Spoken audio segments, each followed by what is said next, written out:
عن أبي أمامة بن سهل أنه سمع أبا سعيد الخدري يقول قال رسول الله صلى الله عليه وسلم: بين أنا نابم رأيت الناس يعرضون على وعليهم قمص منها ما يبلغ الثدي ومنها ما دون ذلك، وعرض على عمر بن الخطاب وعليه قميص يجره.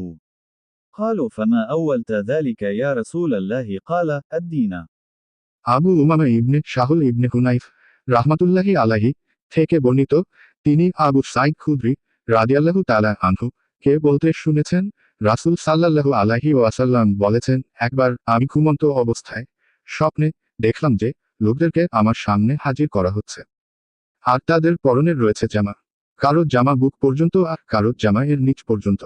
আর উমর ইবনুল খাত্তাব রাদিয়াল্লাহু তাআলা আনহু কে আমার সামনে হাজির করা হলো এমন অবস্থায় যে তিনি তার জামা এত লম্বা যে টেনে নিয়ে যাচ্ছিলেন। সাহাবায়ে কিরাম বললেন, ইয়া রাসূলাল্লাহ, আপনি এর কি তাবির করেছেন? তিনি বললেন, এ জামা মানে দিন।